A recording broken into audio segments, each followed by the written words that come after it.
from there we take this up into hummingbird. Yep. Hummingbird gives you the bigger picture, and what we learn at the place of hummingbird is that everything is exactly as it should be. It's the place of non-doing. There's nothing to heal, nothing to change, but we want to look at life from the place of looking to see what are the gifts in my creation. What have I learned? What were the challenges and the obstacles that I had to overcome? And from a place of gratitude and appreciation, so that we can let go of having to have the lessons, but take the learning. So at this place of non-doing, and also from beginner's mind, because remember, the hummingbird is really about growth and evolution. The principle of hummingbird is evolution and growth. So from this place, you would be asking yourself, what could be new? If I could see what would be possible, what could be new? And shifting the story, the challenge here is that shifting the story means shifting the things that I resonate with. So shifting the things that I resonate with means change. And change means shifting my vibrational state. And I can choose. But it's a challenge because for most of us, we are terrified of the loss of the known. And if you ask, what would this change mean for my life?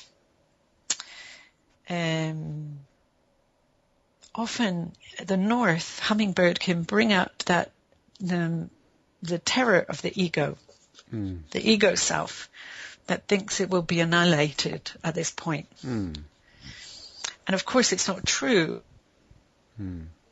What will take place? Freedom will take place. Relief will take place. And all of those things are true. But we don't know that because it is the place of the unknown.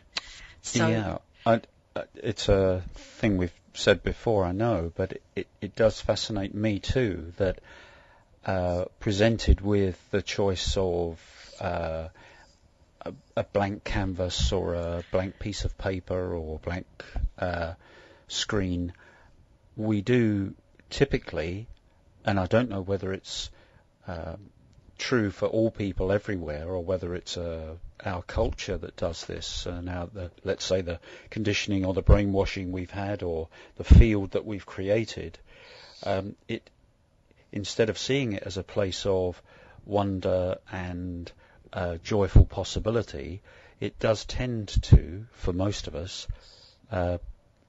we look at the fearful, the negative, the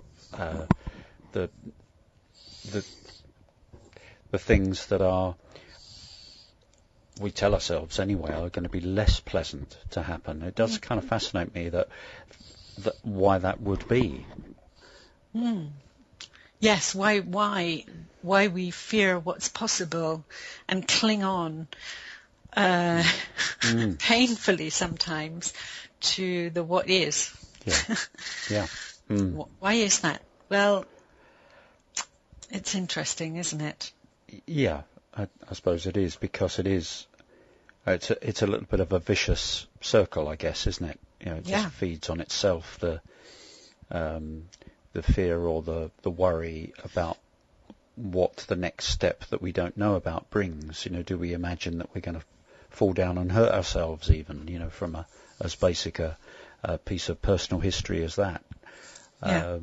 As opposed to striding forward with confidence. Yeah, and really the answer to that was in what you've just said, which is personal history. Because our left brain, if you like, or there's an aspect of us that informs ourselves from past experience.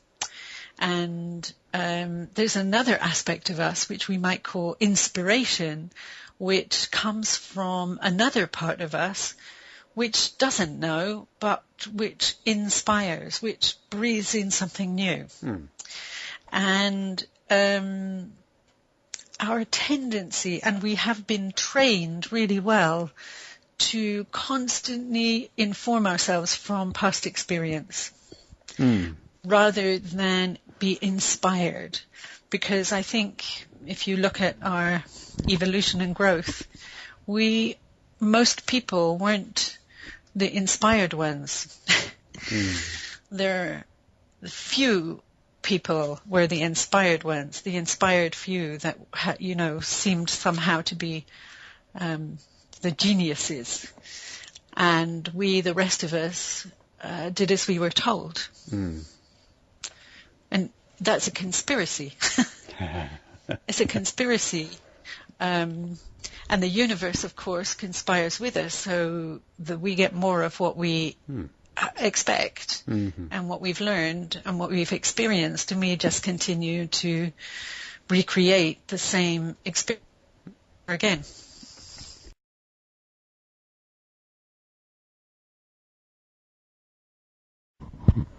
We tend not to have new experiences. We tend to have the same experience and repeat it. Yeah, for sure.